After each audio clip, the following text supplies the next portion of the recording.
welcome back to the channel. It's me Tavneet Kaur and today we are going to start with chapter number 8 Microeconomics class 11 and the name of the chapter is Concept of Cost. तो guys देखने में ये chapter लगता है कि बहुत difficult है because उसमें हमें 6 to 7 कॉस्ट को समझना है, उनके स्केड्यूल समझने हैं, उनके ग्राफ समझने हैं, उनके डायग्रामेटिक कंडीशन समझनी है, उनकी शेप समझनी है. So it seems to be very complex but ऐसा कुछ भी नहीं है. अगर आपको सिर्फ कॉन्सेप्ट समझ आ गया तो समझो कि आपका पूरा चैप्टर कंप्लीट. और चैप्टर लिटरली बहुत इजी है. So let's begin with the chapter. सबसे पहले हम समझते हैं कि कॉस्ट क्या होता है, पैसा क्या होता है. कॉस्ट यानी पैसा ना, तो cost refers to an expenditure, खर्चा incurred by a producer. कौन incur करता है उसको? प्रोड्यूसर incur करता है on the factor of production for the output. यानी वो पैसा, वो खर्चा जो हम एक प्रोड्यूसर लगाते हैं किसके ऊपर? कुछ ऐसी फैक्टर्स के ऊपर जो हमें आउटपुट देती हैं, लाइक रॉ मटेरियल, लेबर और इलेक्ट्रिसिटी, फ्यूल, वाटर, इलेक्ट्रिसिटी, ये सब कुछ आ गया. एंड अब उसके बाद आती है कॉस्ट. दो तरह की होती है, explicit cost and implicit cost. ठीक है. अब एक्सप्लिसिट कॉस्ट वो कॉस्ट होती है, it is incurred by a producer. Same line, it is incurred by a producer on the purchase of factor from the market. So explicit कौन सी होती है? वो वाले खर्चे, वो सारे खर्चे जो हम तब लगाते हैं जब हम मार्केट से फैक्टर परचेज करते हैं. और अगर इम्प्लिसिट की बात करें तो इसमें सेल्फ ओन इनपुट्स, यानी जो भी फैक्टर हमारे लगने हैं वो सेल्फ से, मार्केट से नहीं लाएंगे, वो खुद हमारे हैं. तो एग्जांपल देती हूँ एक इजी सा दोनों का. अगर लेबर, हमारा प्रोडक्शन है एग्रीकल्चर की, ठीक है, एग्रीकल्चर का काम है, उसके ऊपर मैंने लेबर लगा दी जिसको मैं वेजेस देती हूँ 1000 पर मंथ. ठीक है, ठीक है जी, 1000 रुपया पर मंथ. तो ये कौन सा है? फैक्टर तो है प्रोडक्शन का, क्योंकि लेबर है तो लेबर का फैक्टर ऑफ प्रोडक्शन होता है, ये हम पढ़ चुके हैं. तो ये मार्केट से लिया जा रहा है, मार्केट में पैसा लग रहा है, तो ये कौन सा है? Implicit cost. Explicit cost I mean. अब इम्प्लिसिट कॉस्ट कौन सी होती है? ये वो कॉस्ट है अगर मैं लेबर की जगह एग्रीकल्चर में ही, अपने बिजनेस में ही एग्रीकल्चर में लेबर बाहर की जगह फैमिली के मेंबर्स लगा दूं. फैमिली मेंबर्स यानी कजन्स हो गए, ओके, रिलेटिव्स हो गई, जो फ्रेंड्स हैं, फ्री बैठे, एम्प्लॉयड नहीं है, उनको लगा दिया. इससे क्या होगा? मेरा काम मतलब आउटपुट भी आ जाएगा और मेरा खर्चा भी नहीं होगा. जो मैं 1000 पर मंथ दे रही थी वो मैं नहीं दूंगी या फिर थोड़ा कम दूंगी. और ये घर के ये सेल्फ एम्प्लॉयड है ना, सेल्फ ओन्ड इनपुट्स हैं. So this is implicit cost. ये तो था बस चैप्टर का ओवरव्यू की कॉस्ट क्या होता है, एक्सप्लिसिट कॉस्ट कौन सी होती है और इम्प्लिसिट कॉस्ट कौन सी होती है. अब करते हैं चैप्टर का मेन टॉपिक जिसमें हमने शॉर्ट रन कॉस्ट के बारे में स्टडी करना है, which is our total fixed cost, total variable cost and total cost. So yes guys, let's start with the most important chapter का जो टॉपिक है वो है शॉर्ट रन कॉस्ट. इनको शॉर्ट रन कॉस्ट बोलते हैं. तो सबसे पहले इसके अंदर आती है टीएफसी यानी total fixed cost, TVC total variable cost and TC यानी टोटल कॉस्ट. तो सबसे पहले बात करते हैं टोटल फिक्स्ड कॉस्ट, टीएफसी. या गाइस, तो ये कौन सी कॉस्ट होती है? विच, ये वो कॉस्ट है जो चेंज नहीं होती, which do not change with the change in output, change in output. यानी अगर आउटपुट में चेंज आए, यहां ना आए, that doesn't matters with the fixed cost.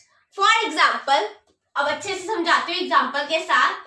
एक लैंड है, ठीक है, ये मैंने रेंट पर खरीद लिया और रेंट इसका मैं पे करती हूँ हर महीने 50,000.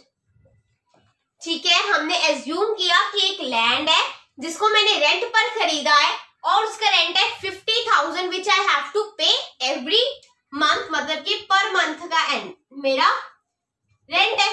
ठीक है जी, तो फर्स्ट मंथ की बात कर रही हूं, मेरी हुई प्रोडक्शन 5 बॉक्सेस की। ठीक है, और मैंने 5 बॉक्सेस की प्रोडक्शन हुई जब मेरी, तब मैंने कितना रेंट पे किया? 50,000। Very good. जब मेरी प्रोडक्शन 5 से 10 हो गई, ठीक है, मेरी प्रोडक्शन अब 10 हो गई, तब मैंने कितना पे किया? तब भी 50,000। थर्ड मंथ क्या हुआ? सभी वर्कर्स ने, मेरी जो फैक्ट्री उसके सभी वर्कर्स ने क्या कर ली? Strike. What they did? Strike. तो कितनी प्रोडक्शन हुई? 0। कितनी प्रोडक्शन हुई? 0। मैंने बोला अपने मालिक को, लैंडलॉर्ड को, कि भी भाई मेरी तो प्रोडक्शन हुई है 0। ठीक है, मैंने तो कोई का पैसा नहीं कमाया इस महीने, तो मैं रेंट पे करूं या ना करूं? आप बताओ। वेल आई पे द रेंट और नॉट? जी हाँ, बिल्कुल मैं तो रेंट पे करूंगी। क्यों? बिकॉज उसको तो रेंट चाहिए और मैंने वो लैंड भी यूज किया फॉर दैट मंथ, वेदर मेरी प्रोडक्शन हो चाहे ना हो। तो इससे क्या समझ आया? चेंज इन आउटपुट, अगर आउटपुट में चेंज आ रहा है, उससे इस फिगर पे कोई चेंज आया कि नहीं? नहीं आया। तो इस कॉस्ट को क्या बोलते हैं? Fixed cost. ठीक है, और अच्छे से समझाती हूँ, एक स्केड्यूल बना के आउटपुट और यहां पर लिखते हैं TFC। ठीक है, स्केड्यूल बनाते हैं। जब मेरी आउटपुट थी 0 पे, मैंने कितना TFC पे किया? सपोज 100 रुपया।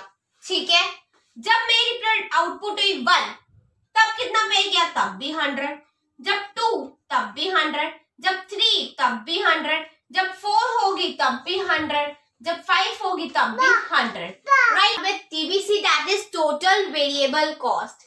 ये क्या था? Which do not change with change in output, जो चेंज नहीं होती cost, and this is which changes with the change in output। ठीक है जी। अब दीदी ये भी बता दो, इसकी एग्जांपल के साथ इसको भी एक्सप्लेन कर दो। जी बिल्कुल करते हैं। एग्जांपल पहले क्या ली थी? फैक्ट्री वाली, अब भी वही रखते हैं। तो ठीक है भाई, मैंने 5 डब्बे की प्रोडक्शन की। ठीक है, 5 बॉक्सेस की मैंने प्रोडक्शन की। ठीक है, उसके ऊपर रॉ मटेरियल भी तो लगा होगा। अगर मैंने कुछ प्रोडक्शन की, आउटपुट आया, तो इनपुट मतलब भी रॉ मटेरियल भी लगा। तो रॉ मटेरियल मेरा लगा उस टाइम 1000 रुपये का रॉ मटेरियल लगा, और मैंने 5 डब्बों की प्रोडक्शन। ठीक है, जब मैंने प्रोडक्शन अपनी बढ़ा दी, 5 to 10 की थी, अब भी 10 कर देते हैं। ठीक है, मैंने 5 to 10 प्रोडक्शन की जब, क्या तब भी मैंने रॉ मटेरियल 10,000 का लिया होगा? 1000 के रॉ मटेरियल से मेरी 5 की प्रोडक्शन हुई। जब मेरे को 10 की प्रोडक्शन करनी है, क्या तब भी मेरा 1000 लगेगा कि इंक्रीज होगा रॉ मटेरियल? जी हाँ, बिल्कुल इंक्रीज होगा। तो 1000 से मैं इंक्रीज कर देती हूँ 1800। अब रॉ मटेरियल लगा मेरा 1800। प्रीवियस एग्जांपल, यहाँ पर क्या होनी थी? स्ट्राइक। ठीक है, स्ट्राइक हो गई, मेरी तो हुई कोई भी प्रोडक्शन नहीं, 0 प्रोडक्शन 0 आउटपुट। क्या तब मेरा कोई रॉ मटेरियल लगा? जब मेरा पूरा महीना कोई आउटपुट ही नहीं आया, कोई प्रोडक्शन ही नहीं हुई, कोई एक सिंगल बॉक्स तक नहीं प्रोडक्शन हुई, तो क्या मेरा कोई रॉ मटेरियल लगा? जी हाँ, बिल्कुल ठीक, नहीं लगा। तो क्या हुआ उस टाइम? मेरी रॉ मटेरियल 0। तो ये क्या था कि वो वेरिएबल कॉस्ट वो होती है जो आउटपुट के साथ चेंज होती है। ठीक है, 5 प्रोडक्शन 1000 मेरी थी कॉस्ट, 10 प्रोडक्शन 1800, 0 प्रोडक्शन 0। इसका भी बनाते हैं स्केड्यूल ताकि मोर एक्सप्लेनेशन रहे।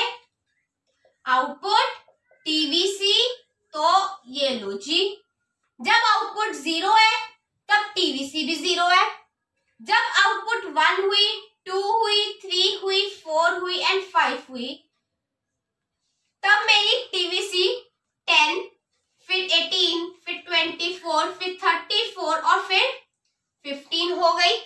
यानी जो आउटपुट है वो टीवी किसी के साथ डायरेक्ट रिलेशनशिप शो करता है, डायरेक्ट रिलेशनशिप।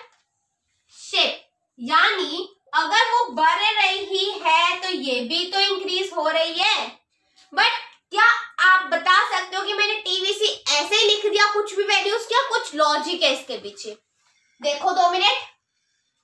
जी हाँ, क्या हो रहा है, टीवीसी तो इंक्रीज हो रही है और आपने बोल दिया कि 0 to 10 हुई तो मतलब प्लस हुआ 10, 10 से 18 हुई प्लस हुआ 8, 18 से 24 हुई प्लस हुआ 6, फिर 24 से 34 हुई प्लस हुआ 10, 34 से 15 हुई प्लस हुआ 16।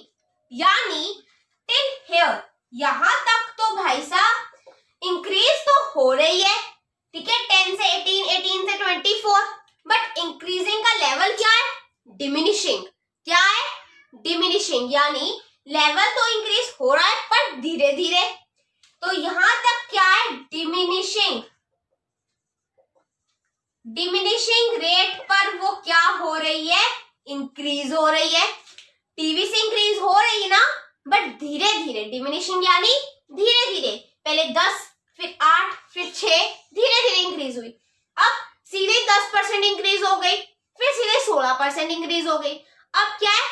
एक पॉइंट पर आके वो इंक्रीज हो रही है विद इंक्रीजिंग रेट। पहले डिमिनिशिंग रेट था, अब इंक्रीजिंग रेट। ठीक है जी, समझ गए हम।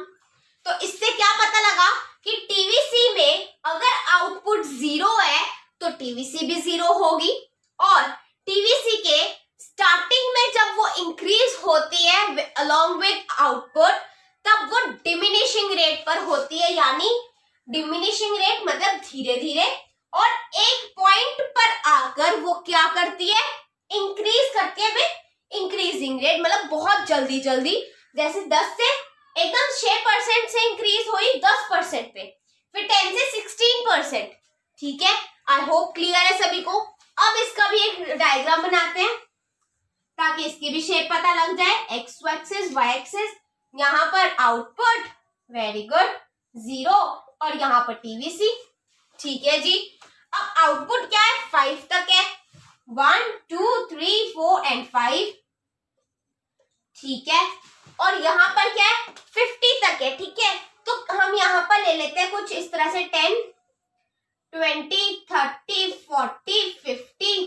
ठीक है, ले लिया। अब देखो, जब 0 आउटपुट है तब 0 टीवीसी, तो यहाँ पर पॉइंट प्लॉट हुआ, यहीं पर रहेगा। जब 1 हुई आउटपुट तो टीवीसी 10 है, यानी यहाँ पर पॉइंट आया। जब 2 पे 18 है, यानी यहाँ पर आया पॉइंट कुछ। ठीक है जी। 3 पे 24 है, 3 पे 24 है, यानी यहाँ पर आया पॉइंट। 4 पे 34 है, 4 पे 34 है, यानी यहाँ पर कुछ पॉइंट आएगा वो, और 5 पे 50 है। ठीक है, ऐसे ऐसे पॉइंट आ रहे हैं ना कुछ। हाँ जी, यहाँ पर आया पॉइंट, फिर यहाँ है, फिर यहाँ है, फिर यहाँ है, और फिर यहाँ है, एक यहाँ है। तो इसकी शेप आप ऐसे नहीं देते, इसकी शेप क्या होती है? पहले डिमिनिशिंग मतलब धीरे धीरे, मतलब कि गिर रहा है एक तरह से नंबर, 10 से 8, 8 से 6 गिर रहा है ना नंबर, तो इसका पहले फॉल डाउन होता है, यानी कुछ इस तरह से। ठीक है, जहां तक वो गिर रहा है वहां तक आप भी ऐसे शो करोगे कि वो गिर रहा है। ठीक है, तो यहां तक वो गिर रहा है तो 3 पे ऐसे पॉइंट लगा लिया। अब 4 और 5 पे वो इंक्रीज हो रहा है, ऊपर की तरफ जाएगा, तो ये भी आपका यहां जैसे आया है तो ऐसे जाएगा। ठीक है, मतलब कुछ इस तरह से आपकी शेप बननी है, ऐसे, लाइक दिस वे। ठीक है, लाइक दिस वे, यानी मतलब यहाँ ऐसे कुछ, यहां से स्टार्ट हुई और ऐसे गई, और जिस पॉइंट पे वो ऊपर जाना शुरू करती है ना, यानी 3 पे वो ऊपर जाना शुरू करते हैं, ये मतलब इंक्रीजिंग रेट पर, उस पॉइंट को क्या बोलते हैं? उस पॉइंट को ही बोलते हैं point of inflection, point of inflection. ठीक है, आपको स्क्रीन पर भी दिख रहा होगा, तो हो गया क्लियर? तो ये पॉइंट क्या है? Point of inflection. और ये कुछ आपको एस की शेप में लग रहा है, एस ऐसा होता है ना, ये इन्वर्टेड एस नहीं लग रहा, उल्टा एस। तो इसकी शेप कौन सी होती है? अगर क्वेश्चन में आ जाए आपको एग्जाम में, its shape is inverted S shape. समझ आई? I hope all are clear with this topic. TFC क्या होता है, टीवीसी क्या होता है? टीवीसी धीरे धीरे इंक्रीज करता है जब डिमिनिशिंग रेट पर, तब वो नीचे को स्लोप करता है। जब इंक्रीजिंग रेट है तो वो एकदम से ऊपर, ऐसे कुछ शेप आती है, पहले नीचे फिर ऊपर। ठीक है, क्लियर टू ऑल। अब करते हैं टीसी। टीसी क्या होता है? TC is equal to TFC plus TVC, यानी टोटल कॉस्ट तब निकलती है जब हम टोटल फिक्स्ड कॉस्ट को प्लस करते हैं with total variable cost. Guys let's start with TC यानी टोटल कॉस्ट। टोटल कॉस्ट को फाइंड करने का फॉर्मूला होता है टीएफसी प्लस टीवीसी। ठीक है, टीएफसी कैसे निकलता है, टीवीसी कैसे निकलता है, you all are clear with that now. तो टीसी कैसे निकलता है वो आपको मैंने बता दिया। एक शेड्यूल बनाते हैं, फिर इसका भी डायग्राम देखते हैं। आउटपुट टीसी निकालना है तो टीएफसी तो पता होना चाहिए और टीवीसी भी पता होना चाहिए। ठीक है, तभी तो निकलेगा टीसी। ठीक है, निकालते हैं। Output 0, 1, 2, 3, 4 and 5। क्या थी मेरी टीएफसी जब मैंने स्टार्ट किया था?